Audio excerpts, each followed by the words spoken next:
there were concerns that Joe Tay had to stand down his physical campaign because the RCMP indicated there could be security threats. I say, could we have an election where Canadians can decide, without China favoring the Liberals?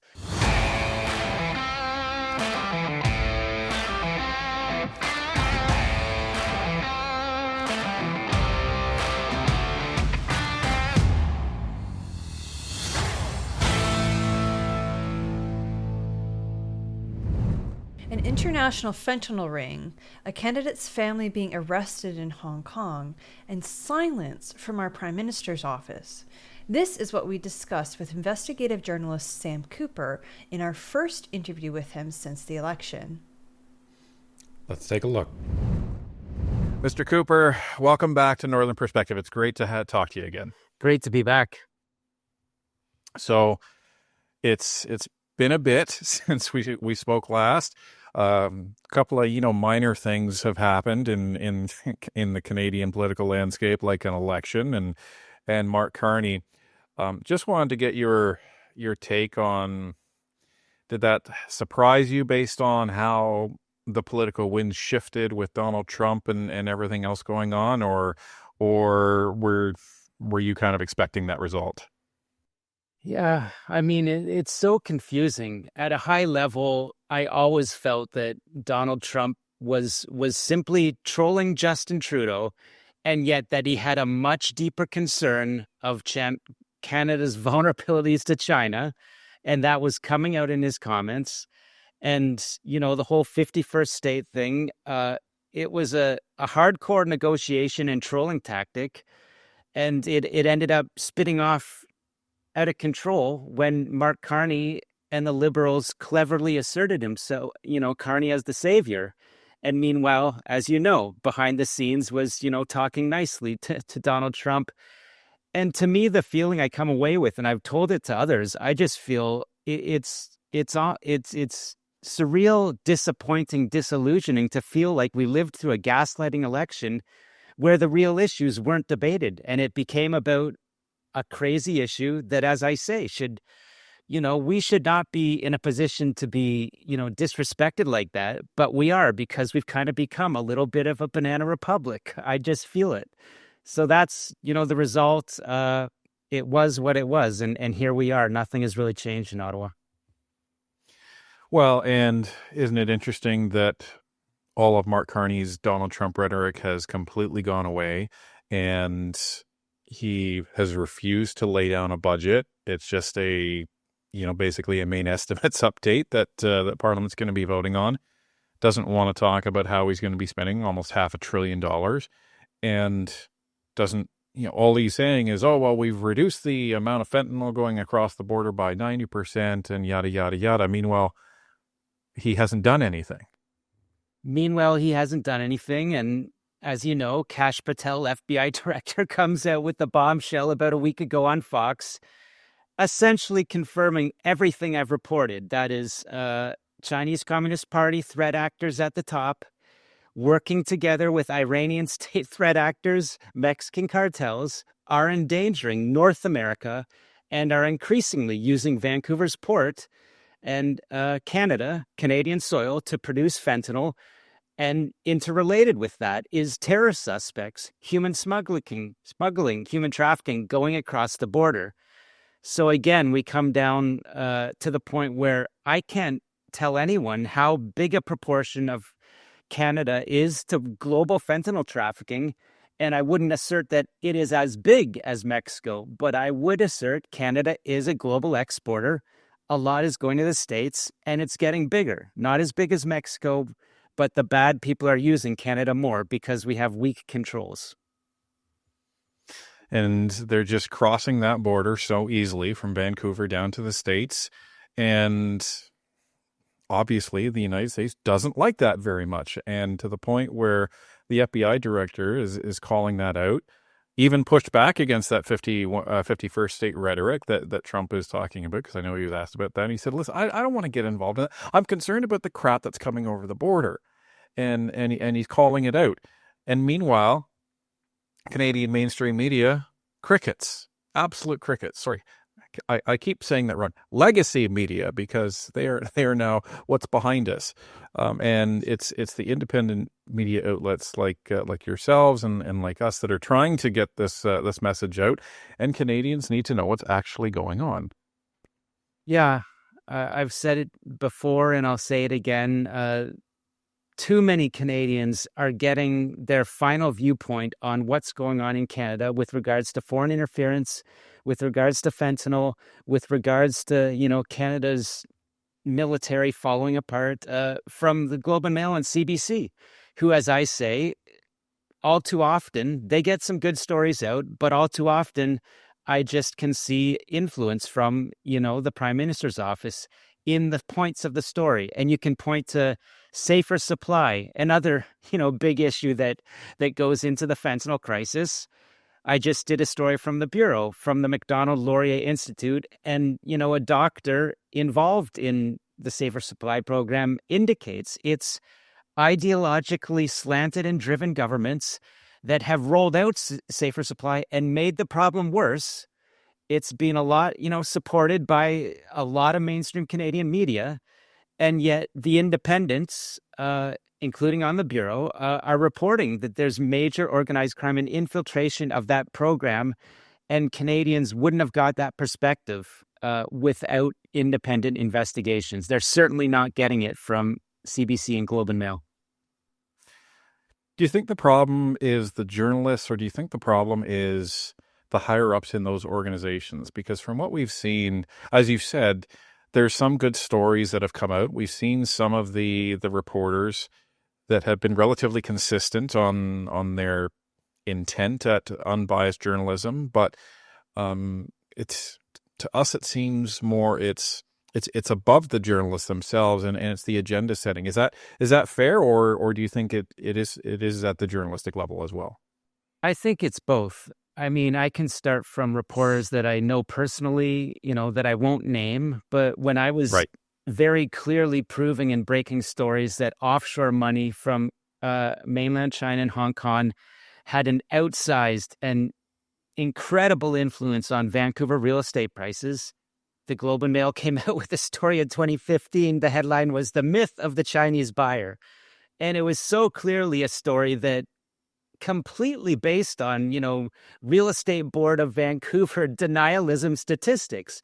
So it reminded me very clearly of, people saying, Canada doesn't have a fentanyl problem, cherry picking, one statistic from the United States, or, a lack of full data, and saying, Canada doesn't have a problem.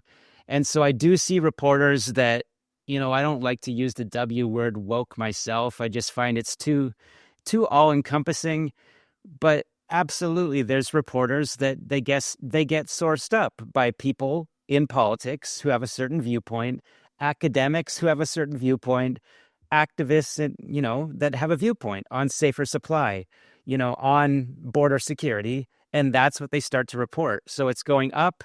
And I do think let's just say, if you want to call the Globe and Mail a sort of Laurentian elite Paragon paper, and the ownership reflects that, at a certain point, I would think that that kind of subtle influence may filter down into the reporting on some big issues. Well, and just to echo your point on the Chinese buyers, I worked for an organization at around that time, around 2015, where their sole purpose was to manage every real estate land transaction in the province of Ontario and in Manitoba. And we had to alter our systems to reflect the fact that there was a reality and a law that was passed, I believe it was under Harper, where it was designed to limit foreign actors coming in and buying real estate. So if it was all false, why was that happening why was that legislation happening? Why were we in Ontario having to change our real estate laws and our real estate systems to reflect that? So it just illustrates the point even further. But let's talk about the unfortunate saga of Joe Tay, because this kind of dovetails off of that foreign interference aspect. Now, as many viewers know, as Sam, you obviously know, you're plugged into this. Joe Tay was Conservative candidate. He was threatened by Paul Chang publicly, but even before the campaign started, that Liberal candidate and incumbent MP had essentially broadcast to everybody that they should go and kidnap Joe Tay and take him to the Chinese consulate, claim a bounty, and in order for him to essentially be extradited back to China and serve his sentence as a quote unquote wanted man, and his crime being for speaking out against essentially the Chinese regime. And then he was then Paul Chang was eventually forced to resign after the RCMP announced that they were starting to look into that, despite Mark Carney saying, well, it's a teachable moment, but we'll keep him on. And then you broke a story about something happening with Joe Tay's family during the campaign in Hong Kong. Yeah, this is a continuing security concern for Joe Tay, and I broke the story that not very many people will recall that the week of the election, I broke the story that there were concerns that Joe Tay had to stand down his physical campaign because the RCMP indicated there could be security threats. This came very shortly after Canada's Site Task Force told the public through journalists that they had discovered an extremely high-level Chinese intelligence operation targeting Joe Tay, and that Paul Chiang, as I assessed in my reports, had very closely echoed the same talking points that came from Chinese intelligence, specifically that it would be a problem if a Canadian under Hong Kong's Security Act was elected to Parliament. Paul Chiang repeated that. So I reported this, the New York Times picked up on my reporting saying, indeed, Joe Tay had to stand down. No other candidate had to run a campaign under that sort of security umbrella. It's unfair. He did very well, by the way, only losing by a few thousand votes in a Liberal-held riding, which, as we know, is very important. Evidence has been led in the Hague Commission to the Chinese Communist Party. Joe Tay almost, in a fair election, maybe he wins that. But what happens after he loses, as I break the story, Hong Kong security police detained Joe Tay's relatives in Hong Kong. And I believe that questioning of his relatives may continue. So as my story said, this is a way to continue exerting pressure on Joe Tay, who we could call China's enemy number one or most feared candidate in the 2025 election, continue to exert pressure on his family in Hong Kong to try to shut up Joe Tay. And I say to exert pressure on the whole parliament and Mark Carney, because the message is they will find any way to silence you if you're a critic of China. And I confirmed that CSIS and Global Affairs Canada say that they're aware of that case of Joe Tay's relatives wrongfully detained simply because Joe Tay is speaking freely in Canada, and they raised serious concerns with Beijing and Hong Kong. Do we know that in my view, of course, Beijing doesn't care because apparently the operation continues. And again, where is Mr. Mark Carney? I asked the Prime Minister's office for comment. To my knowledge, Mark Carney hasn't ever commented yet. I'll be corrected if I've missed it, but I don't think he's commented on the seriousness of that ongoing case. And so the question it raises in my mind, is he repeating the behavior of Justin Trudeau in essentially, turning a blind eye to serious activity against a political rival and a political party that now for, I say, 3 elections in a row has been disfavored by China while the Liberals have been favored. So back to your first question, what do I think about what happened in this election? I think, quite frankly, people, even on the conservative side, are asking the wrong questions. They're saying, oh, maybe Poilievre's the wrong leader. He's far too conservative for Canadians to ever elect. Well, the election before, they were saying maybe O'Toole, while strong on China, is like too weak on conservative issues. I say, could we have an election where Canadians can decide, without China favoring the Liberals? And maybe then people can make an accurate assessment of who is a good conservative leader. All to bring it back, the last thing I would say about Joe Tay is I have seen the evidence that there could have been concerns of actual physical stalking of a Joe Tay campaign team. My stories, have indicated a little bit of that, and I haven't really gotten a good response from CSIS or the RCMP. Do they assess that, as part of this broader picture of threats against Joe Tay, not having the ability to even knock on a door himself in the campaign, could his campaign teams themselves also have been intimidated? And I think that's a very live question. So, what does it say about our democracy when we have candidates, as well as, from what you're saying, campaign teams that are being intimidated by outside forces? It's egregious. We're not, whether it's one riding, a few across Toronto that could be the same as a political source indicates to me, and I tend to believe. Other ridings like that in Vancouver, any one riding, if that's happening, we're not having a free and fair election. That's my view. And look what Aaron O'Toole said, I believe, in the first story for the Bureau, or one of my first stories, had a lengthy sit down and sort of look back from O'Toole. I called it exit interview. And his comments were to the effect that things happened in the 2021 election, aggressive, on the ground interference that should never happen in Canada. And I'm saying every indication is it continued to happen in this election. And that's just, it's so unacceptable. And so if there's only a handful of independent outlets that keep raising these stories and talking about them, present company included, we can't give up because Canadians cannot accept this.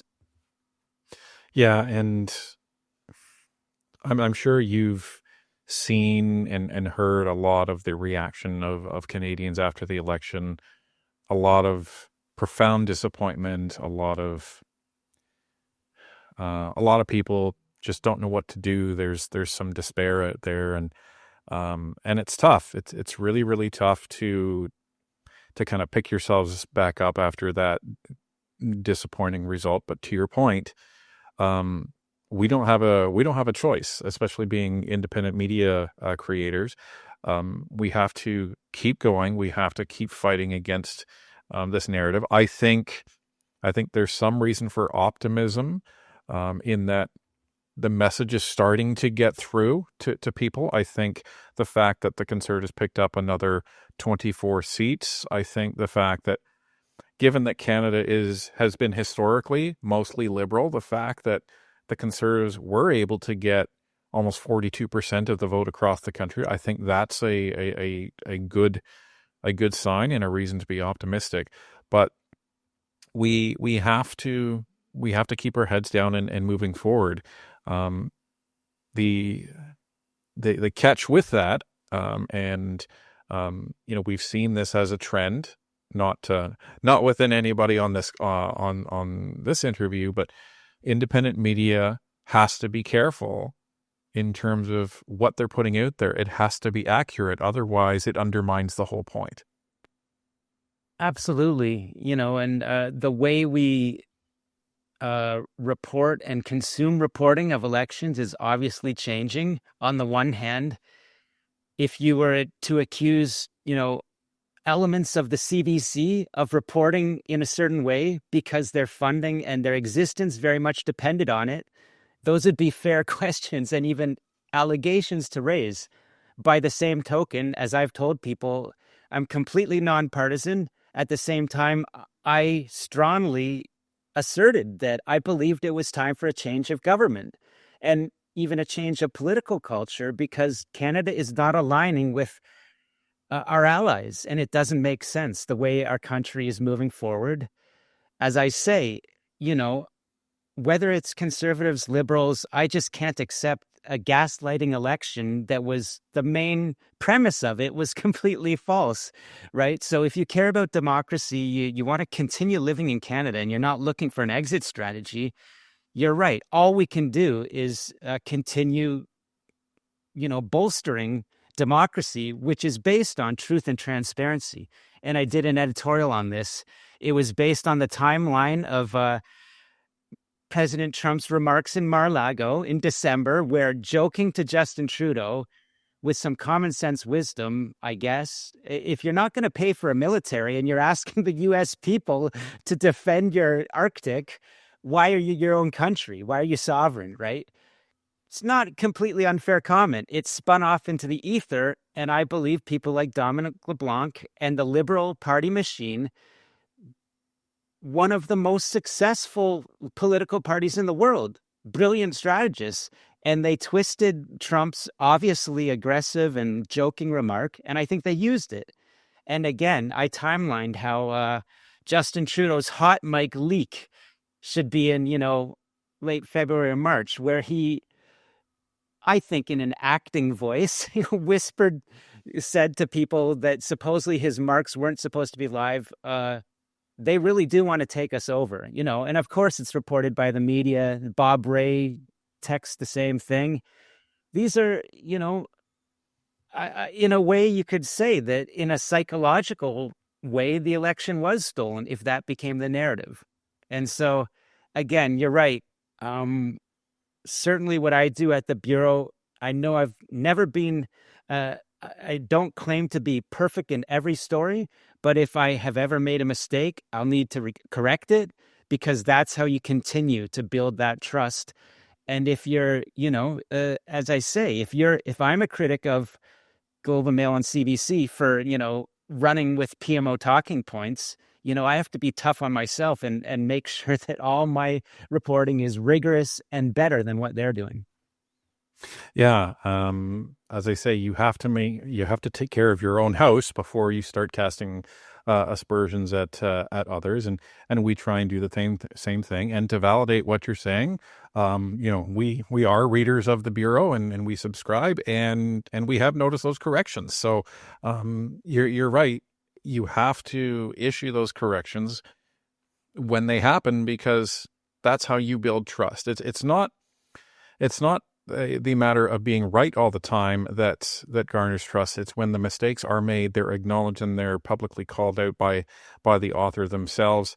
That's what transparency means. And this is the issue with those other legacy outlets. I think Canadians would have a little bit more respect for them if they just said, you know what, we're biased. Understand that out of the gate.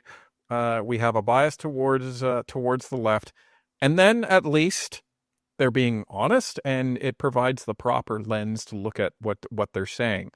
But they're not. They're saying we're completely nonpartisan. Like, just look at that segment when Bob Fife was on with David Cochrane and everybody else. When Bob Fife says, "Oh yeah, I was talking to conservative people, and they were saying that Poilievre's a dick," and then everyone starts laughing about it. I had the same reaction. Imagine, the shoe was on the other foot, and it was, someone said a comment like that, well, about Trudeau from another outlet, there'd be a lot of hair on fire. And I do agree, there's so many examples that being part of that established legacy media with, 40, 50, 60-year history, state broadcaster, there's almost a sense of entitlement that, okay, we're going to walk away from this. We won't correct it, but, you'll still have to, we're the only game in town.